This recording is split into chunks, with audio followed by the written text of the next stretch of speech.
अस्सलाम वालेकुम। उम्मीद है आप लोग ठीक हैं, खैरियत से हैं। अल्लाह की ज़ात आप लोगों को अपने हिफ्ज़ व अमान में रखे। हमारी दुआएँ हमेशा की तरह आपके साथ हैं। खुश रहें, आबाद रहें। अल्लाह पाक इसी तरह आपको हँसता मुस्कुराता रखे। हमेशा दुआएँ आपके साथ हैं। पाकिस्तान सलामत रहे ता क़यामत रहे और पाकिस्तान इसी तरह हँसता मुस्कुराता रहे और पाकिस्तान इसी तरह तरक्की करता रहे। आपसे जो गुज़ारिश की जाती है कि चैनल को ज़रूर सब्सक्राइब करें, बेल आइकन को प्रेस करें और ज़्यादा से ज़्यादा व्हाट्सएप ग्रुपों में इसका लिंक भी शेयर करें। अल्लाह पाक आप लोगों को अपने हिफ्ज़ व-अमान में रखे। बहुत सारी खबरें हैं। एक तो जो अभी रिसेंटली कल जो इलेक्शन हुए हैं, उन्होंने सेनेट के जो इलेक्शन हुए, 2-3 चीज़ें इसमें बहुत अच्छी हुई हैं। पाकिस्तान तहरीक-ए-इंसाफ के लिए एक सवालिया निशान है कि वो अपनी पार्टी को इस तरह मज़बूत क्यों नहीं कर सके। कल तक जब वो लोगों के साथ करते रहे, अब मेरे ख़्याल में अली अमीन गंडापुर साहब की क़यादत में थोड़ी बहुत अकल हुई है। आप अली अमीन गंडापुर के किरदार पर बहुत ज़्यादा बातें कर सकते हैं, उससे इख्तिलाफ़ ही इख्तिलाफ़ है, उसके साथ तो कुछ सोच अपनी मिलती नहीं है। लेकिन कम से कम ये बात आपको याद मेरे ख़्याल में उनको एप्रिशिएट करना चाहिए कि जो करप्शन का बाजार गर्म होना था, वो रोका गया। इमरान खान के खुद जब इमरान खान साहब पिछले द्वार में उनके अपने एमपीज़ ने वोट दिए थे और वो आज़ाद लोग जो आए थे, इस दफ़ा कम से कम इस चीज़ को रोका गया है। और मैं हुकूमत को भी एप्रिशिएट करता हूँ कि उन्होंने अपोज़िशन के साथ मरकज़ी हुकूमत को भी एप्रिशिएट करता हूँ, जिन्होंने केपीके की हुकूमत के साथ बैठकर ये मामलात जो हैं अच्छे तरीके से किए, ताकि ये जो एक हॉर्स ट्रेडिंग वाला एक एक एक इल्ज़ाम लगता है, वो इल्ज़ाम जो है वो थोड़ा-सा उस पे थोड़ी-सी कोई बेहतरी आ सके और उससे बहुत बेहतरी आई है। अब मिर्ज़ा अफ़रीदी साहब का मुंतब होना पाकिस्तान तहरीक-ए-इंसाफ के यूट्यूबरों के लिए, पाकिस्तान तहरीक-ए-इंसाफ के सोशल मीडिया टाइगर्स के लिए और वो जो इनकलाबी बने हुए थे, उन पे मुँह पर एक बहुत बड़ा थप्पड़ है। थप्पड़ इसलिए है कि उनको इमरान खान की हमायत हासिल है। मैं बैरिस्टर गौहर साहब का जो अभी अभी रिसेंट थोड़ा-सा नाश्ता करते वक़्त एक उनका टीवी टिकर सुन रहा था, तो उसमें वो कह रहे थे कि ये इमरान खान का फैसला है। और दूसरा ये है कि उन्होंने कोई पार्टी खलीफ नहीं की, पार्टी छोड़कर वो नहीं गए थे, वो पार्टी में हैं और उन्होंने किसी किस्म की कोई मज़म्मत भी नहीं की थी 9 मई की। तो उनको फैसला जो टिकट देने का है मिर्ज़ा अफ़रीदी को, वो जो है वो इमरान खान साहब का है। अब मुझे एक बात की समझ नहीं आती और ना ही शायद आपको भी समझ आएगी। मैं ज़रा इनकी तादाद बताता हूँ कि अब कितनी तादाद होगी और ये किसकी कितनी अगर 2 तिहाई अक्सरियत तो हुकूमत होगी हुई है, वो तो आप जानते ही हैं। बट मुझे जो ये यूट्यूबर हैं, ये जो सोशल मीडिया वाले हैं, ये जो एक्स वाले हैं, इनकी एक चीज़ समझ नहीं आती। ये इमरान खान पर तनकीद नहीं करते। देखें, मिर्ज़ा अफ़रीदी के सारे का सारा सोशल मीडिया पीटीआई का खिलाफ था, सारा का सारा यूट्यूबर खिलाफ था, लेकिन मिर्ज़ा अफ़रीदी को टिकट देने वाले इमरान खान साहब के मुँह इमरान खान के लिए इनके मुँह से एक लफ़्ज़ तक नहीं निकलता। भाई टिकट देने वाले मिर्ज़ा अफ़रीदी को इमरान खान साहब हैं। इमरान खान साहब जो हैं वो अरबों रुपया अंदर करने वाले। इमरान खान साहब की एक बहुत बड़ी मिर्ज़ा अफ़रीदी साहब जो हैं वो एटी हैं। उनके खिलाफ आप कोई नहीं बात करते। आप मतलब रगड़ी जा रहे हैं, गंडापुर को रगड़ी जा रहे हैं और पता नहीं किस-किस को रगड़ी जा रहे हैं, गालियाँ निकाली जा रहे हैं, लेकिन इमरान खान साहब के खिलाफ से एक लफ़्ज़ नहीं बोलते। क्यों नहीं बोलते भला? क्योंकि इमरान खान साहब के खिलाफ बोलने से इनकी रीच कम होती है। ये इमरान खान साहब के खिलाफ चाहकर भी नहीं बोल सकते। ये है इनकी तकलीफ। अच्छा, जो नताइज हैं, इसमें पीपल्स पार्टी की 26 है, मुस्लिम लीग नून की 20 हैं और जो आज़ाद उम्मीदवार हैं वो 6 हैं और जो पीएपी, एमक्यूएम और एएनपी के 3-3 सेंटर मुतय हो चुके हैं। इस तरह पीपल्स पार्टी के 26 सेंटर के साथ ऐवान में बाला में बड़ी जमात बनकर उभरी है, जबकि पाकिस्तान तहरीक-ए-इंसाफ दूसरी बड़ी पार्लिमानी जमात बन गई। अलावा जी पीटीआई को 16 सेंटर के अलावा मज़ीद 6 आज़ाद सेंटर की हमायत हासिल है। जो इनके पास सेंटर की जो मजमूई तादाद है वो 22 हो गई है। पीपल्स पार्टी की 26 है और पीटीआई की 22 है और पाकिस्तान मुस्लिम लीग नून जो है उनके 20 सेनेटर हैं। तो अगर देखा जाए ये कुल 95 की तादाद बनती है, जिसमें से 69 जो हैं वो इस वक़्त हुकूमत के पास है। तो हुकूमत को अगर देखा जाए तो 2 तिहाई अक्सरियत जो है वो बन गई है कि कौमी असम्बली में भी और सूबाई असम्बली में भी। अब सिर्फ़ और सिर्फ़ जो मज़बूत है वो है सूबाई असम्बली जो केपीके में वहाँ पे। उसके अलावा जो है वो आप देख सकते हैं कि उनका जो हाल है वो हो चुका है। एक और अपडेट आ रही है कि पाकिस्तान तहरीक-ए-इंसाफ ने 5 अगस्त को अ जो जलसा करने के लिए मीनार पाकिस्तान और जलसा वो जो ना महँगाई के खिलाफ है, ना पाकिस्तान में जो हिंदुस्तान से जंग जीती है, वो अफ़वाज के हक में है, ना पाकिस्तान के जंग जीतने की खुशी में एज़ अ पाकिस्तानी है। ये जलसा जो कर रहे हैं, इमरान खान की रहाई के लिए जलसा कर रहे हैं कि इमरान खान को रहा कर दिया जाए। अब इसके लिए जलसा हो रहा है। देखना ये है कि मीनार पाकिस्तान में जलसा करने की इजाज़त पंजाब हुकूमत की तरफ से दी जाती है या नहीं दी जाती।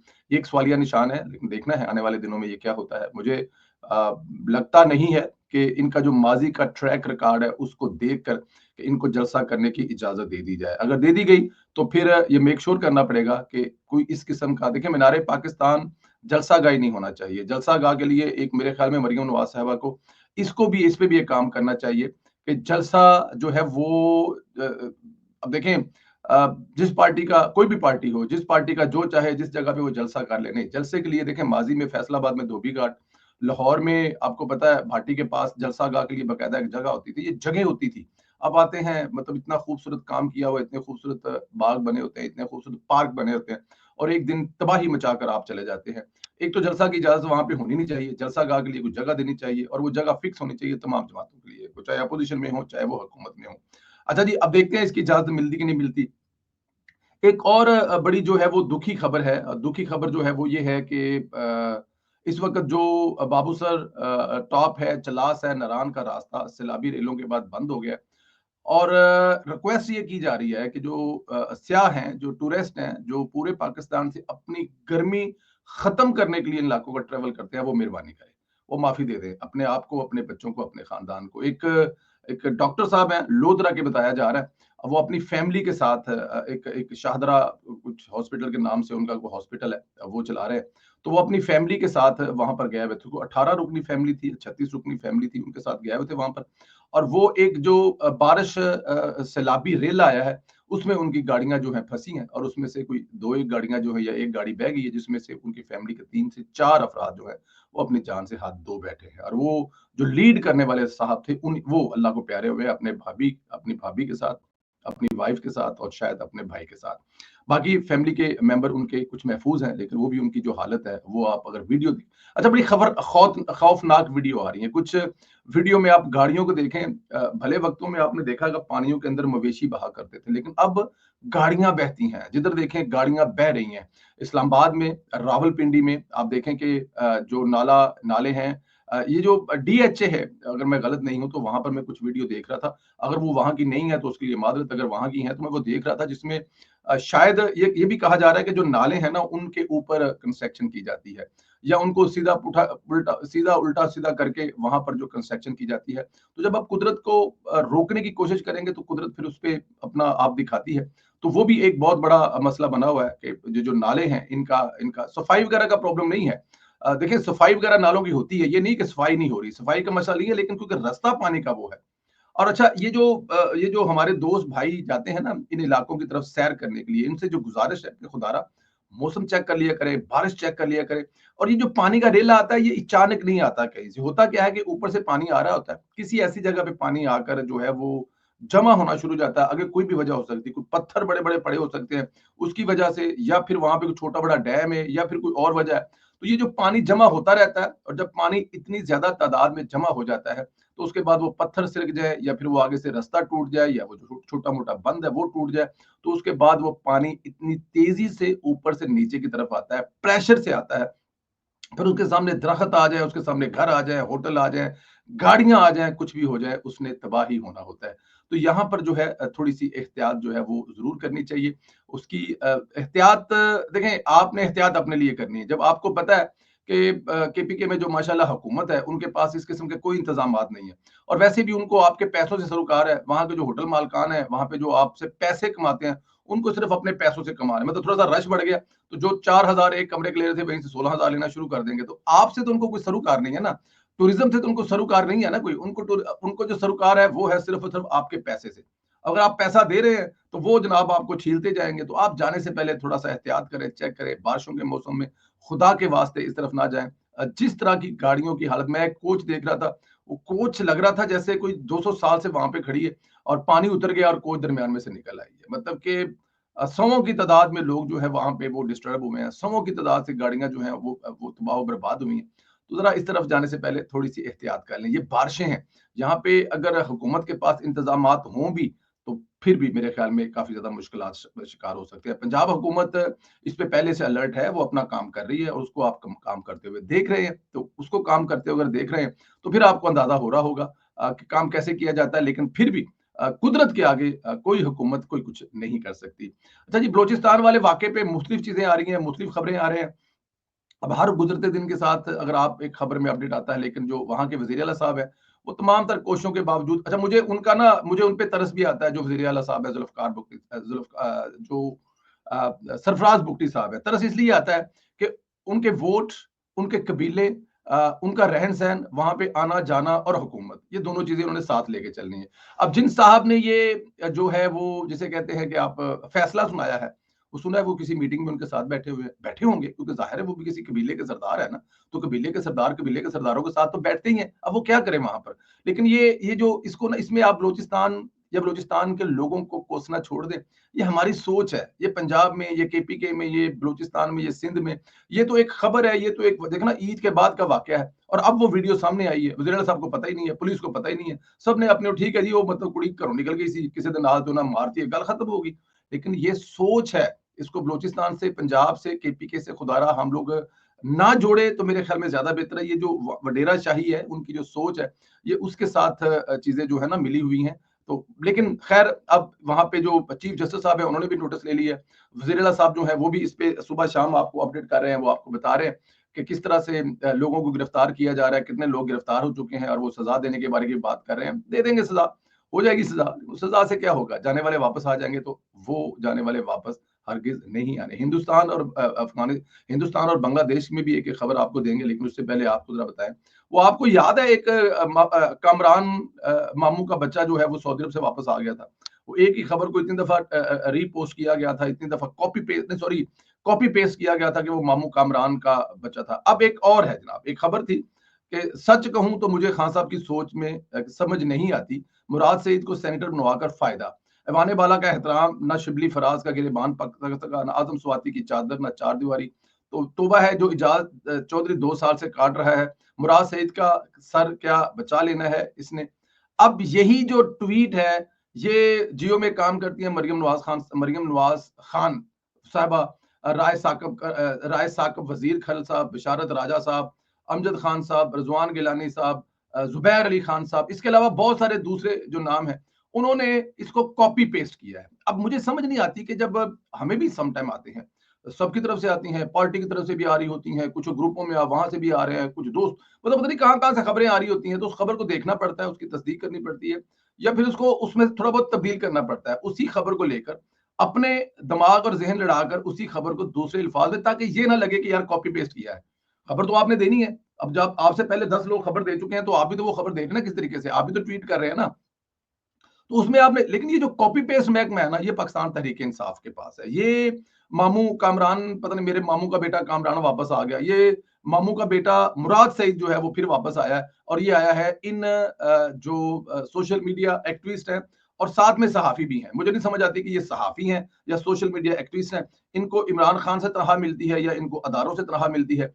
अच्छा, मजे की बात है, ये किसी टाइम अपने अपने अदारे भी छोड़ जाते हैं, क्योंकि यूट्यूब की कमाई अदारे से ज्यादा होती है, और फिर वहां पर वो जो एक बल्ले बल्ले है, वो भी पता है आपको, बल्ले बल्ले भी मिल रही होती है। जब से ऑपरेशन संदूर हुआ है, उसके बाद भारतीय जो एविएशन है वो बड़ी मुश्किलात में, हर दिन 2-3 दिन के बाद भारत में कोई ना कोई हादसा रहा। हो सकता है कि इससे पहले हम नोट ना करते हों, अब हमारी नजरें जो है वो भारत पे टिकी होती हैं, तो हमें कोई ना कोई भारत से जहाजों के बारे में खबर आ रही होती है। कल भी एक जहाज जो है वो लैंडिंग के वक्त क्रैश कर गया, उसके अगले जो टायर है वो ब्रस्ट कर गए, जिसकी वजह से जो जाहिर है वो नुकसान हुआ, इंजन को भी नुकसान हुआ। लेकिन उस भारतीय त्यारे में जो मुसाफिर हैं, उनको लकीली कोई नुकसान नहीं हुआ। वो जहां पे उसने रुकना है उससे आगे जाके रुका है, क्योंकि जाहिर है टायर ब्रस्ट हो जाए तो फिर उसका कंट्रोल, उसकी ब्रेक और सब कुछ टायरों के साथ ही है, जब आपने रुकना है तो ऐसा नहीं हुआ। लेकिन खैर, ये अच्छी खबर है कि भारत में जो त्यारा है वो जो क्रैश किया है उसमें कुछ जानी नुकसान नहीं हुआ, ये एक बड़ी अच्छी खबर है। लेकिन एक सवालिया निशान उठ रहा है भारतीय त्यारों पर। भारत 150 अरब आबादी वाला, 150 अरब, सॉरी, 1 अरब 50 करोड़। मैं इमरान खान मतलब कि लगता है कोई कम पे आ गया, कोई दिमाग है जनाब, चीज आ गई, इमरान खान साहब हिसाब करते हो। खैर, 1 अरब और 50 करोड़ आबादी वाले मुल्क में जाहिर है जहाजों की तादाद भी हजारों की तादाद में होगी, लेकिन करोड़ों की। मैं कल रात को एक देख रहा था, एक 10 दुनिया की जो टॉप की जो थी ना जी कंपनी, वहां पे अल्टस शायद नाम की एक अमेरिका की एयरलाइन है जो दुनिया की सबसे महफूज तरीन करार दी जाती है, तुर्की दूसरे नंबर पर, तीसरे नंबर पर कोरिया के थे। तो मतलब जिनमें हजारों की तादाद में जहाज हैं, लेकिन उनकी जो सेफ्टी चेक एंड कंट्रोल है वो बड़ा कमाल का। मेरे दोस्त हैं बड़े अच्छे, दुबई में काम करते हैं। एक दो दफा आपने मेरे साथ उनकी मैं दुबई में जब भी जाऊं तो उनके साथ ही होता हूँ। वो केएलएम में काम करते हैं, टॉप के इंजीनियर हैं, और वो कभी कभी वहां पे चले, मैं लास्ट टाइम गया हुआ था, मुझे 3 दिन के लिए बुला लिया, तो 3 दिन के लिए मुझे वो सिर्फ आते थे, सोते थे, उठते थे, चले जाते थे, क्योंकि उनका कुछ जहाज था तो उसका इंजन को गड़बड़ कर गया था, तो वो उसमें मसरूफ थे। एक जरा सी भी किसी जगह पे हो तो वो जहाज को उड़ने के लिए पास नहीं करते। लास्ट टाइम मुझे याद, वो कहते कि इंडिया का जहाज था, तो कह रहे थे कि वो will fix it in India. ने कहा ये इंडिया में आप लोग फिक्स कर सकते, मैं नहीं साइन कर रहा, आप उड़ा के ले जाए, ले जाने हैं तो ये कैसे हो सकता है, लेकिन इंडिया में ये चले जा रहे हैं, और यही वजह है कि ये हादसे हो रहे हैं। दोस्त मुल्क बांग्लादेश का एक F7 जो तरबीती त्यारा था, वो एक आबादी पर गिरकर तबाह हुआ है, और एक कॉलेज पर गिरकर तबाह हुआ है, जिसमें बताया जा रहा है कि उसके कुछ तकरीबन 50 लोग जो हैं वो जख्मी हुए हैं, और उसमें जाहिर है कुछ शहादतें भी हुई होंगी। और वो तरबीती त्यारा था और महंगा त्यारा था, लेकिन किसी वजह से वो जो लैंड करने से पहले, बल्कि हवा में उसके साथ ये हादसा हुआ है। लैंड करने से पहले वो एक कॉलेज के ऊपर गिरा है, और वहां पर काफी ज्यादा नुकसान हुए हैं। अल्लाह पाक उन लोगों को अगले सफर में आसानियां फरमाए। और ये हादसे हैं, हादसे कहीं भी किसी भी वक्त के साथ हो सकते हैं। हादसे में मेरे ख्याल में मुसलमान जो हादसे में शहीद होने वाले हैं, उनको जो है वो शहीद ही कहा जाता है, क्योंकि वो शहीद ही होते हैं। और जो शहीद होते हैं वो आपको पता है फिर अल्लाह पाक उनको जो है उनके लिए अल्लाह ताला की ज़ात ने एक अलहदा से ही जो है वो रखा हुआ है, कि उनका मुकाम ही एक अलहदा से रखा हुआ है। अच्छा जी, एक और खबर भी जो है वो ज़रूर आपको देनी है। मरियम नवाज़ साहिबा ने आज पासिंग आउट जो होती है, वो एक पासिंग आउट में शिरकत की। ये थी जी काउंटर नार्कोटिक्स फोर्स का क्या, ये काउंटर नार्कोटिक्स क्या है जी। और ये मरियम नवाज ने जो आज 600 बच्चों ने जिसको पासिंग आउट की है, उनकी परेड में शिरकत की है, और बड़े जज्बाती तकरीर की वहां पे। उन्होंने कहा ये जो मेरे बच्चे सामने बैठे हुए ना, ये जो काउंटर नार्कोटिक्स वाले हैं, ये मेरे मुस्तकबिल के बच्चों को मेरे मुस्तकबिल के बच्चों को बचाने के लिए काम करते हैं या काम करेंगे। इनकी शक्ल में मुझे अपने बच्चों का मुस्तकबिल महफूज नजर आ रहा है। अच्छा, ये काम क्या करेंगे या काम क्या करते हैं जी, इन्होंने ये जो ड्रग्स है ना, drugs drugs drugs drugs drugs दुनिया का सबसे बड़ा सिर्फ प्रॉब्लम है पाकिस्तान में नहीं है, दुनिया का सबसे बड़ा प्रॉब्लम है। अब इस बात का तो मरियम नवाज को पता है कि अगर बच्चों में ड्रग्स को ना रोका जाए, क्योंकि आपको पता है इस वक्त एक बहुत बड़ा मसला बना हुआ है पूरी दुनिया में, शायद पाकिस्तान में अकेले नहीं, कॉलेज और यूनिवर्सिटियों में। और कॉलेज और यूनिवर्सिटियों में सारे के सारे बच्चे हैं, नन्हे मुन्ने बच्चे हैं, कलियां हैं। खिलने से पहले अगर उनको आप ड्रग्स पे लगा देंगे तो वो क्या करेंगे। तो मरियम नवाज ने इस पर बड़ा सख्ती से अमल पैरा होने का जो है वो तहिया कर लिया, और उन्हें तहिया कर लिया कि उनके बच्चों को, मरियम नवाज साहिबा जो है वो जाहिर है उनको माँ कहा जाता है, माँ अपने बच्चों के लिए हमेशा ही फिक्रमंद रहती है। मैंने कल आपको एक माँ का वाकया भी सुनाया था कि किस तरह माँ ने अपने बच्चे को बीमारी में संभाला, लेकिन वो खुद ना रह सकी। तो मरियम नवाज साहिबा जो है वो माँ है, और माँ जो है अपने बच्चों के बारे में सोचती है। तो उन्होंने ये जो नार्को टैक्स है उसको बड़ा करीब से उसको खुद वो डील कर रही है, खुद वो देख रही है कि बच्चों की तरफ ये जो नशा, बच्चे नहीं खाली, जो नशा है इसको रोकने के लिए, कि ये जो नशा बेचने वाले हैं, नशे को लाने वाले हैं और उसको आगे डिवाइड करने वाले हैं, जो भी हैं, इनके लिए समझे कि अब सख्ती आ गई है। ये जो मरियम नवाज अलहदा अलहदा से फोर्स बना रही है ना, सीसीडी के बारे में कल बात करेंगे, कुछ इन्फॉर्मेशन हमारे पास है, तो सीसीडी के बारे में कल बात करेंगे। तो ये जो मरियम नवाज हर गुजरते दिन के साथ एक 8 से 10 हजार लोगों की फोर्स बनवा रही है ना, उनको कोई और काम नहीं होगा। अब नार्कोटेक्स जो है उसने जाकर इश्तिहारियों को नहीं पकड़ना, उसने टोटल फोकस जो है वो पंजाब में जहां भी ड्रग्स बिक रहा है, ड्रग्स बन रहा है, ड्रग्स एक जगह से दूसरी जगह ले जाया जा रहा है, उन लोगों को काउंटर करना है, और उनको काउंटर करके खत्म करना है, ताकि ये जो इस पे, अच्छा इस पे ना एक फौज का भी एक महकमा है, रेंजर भी पता आपको, इस पे बड़ा जो है वो सख्त कदम लेती है। लेकिन अब मरियम नवाज भी मैदान में आ गई है, तो मेरे ख्याल में पंजाब में ड्रग्स बेचने वाले और ड्रग्स लेने वाले, ये दोनों जो है जरा अपना अपना ठिकाना कर लें, क्योंकि मरियम नवाज जिस तरह फिर इरादा कर लेती है, उसके बाद फिर मेरे ख्याल में अंदाजा होना चाहिए आपको कि उसमें कोई दो राय नहीं है कि वो मरियम बीबी जो है उसको ना रोक सके। खैर एनी हाउ जी, अल्लाह पाक आप लोगों को अपने हिफ्ज़-ओ-मान में रखे। हमारी दुआएं आपके साथ हैं, खुश रहें, आबाद रहें। राय का इज़हार ज़रूर करें, और ज़्यादा से ज़्यादा व्हाट्सएप ग्रुपों में लिंक शेयर करें। इंशाल्लाह अगले वीलॉग में फिर आपसे मुलाकात होगी। मुझे इजाज़त दें। बहुत शुक्रिया। खुदा हाफ़िज़।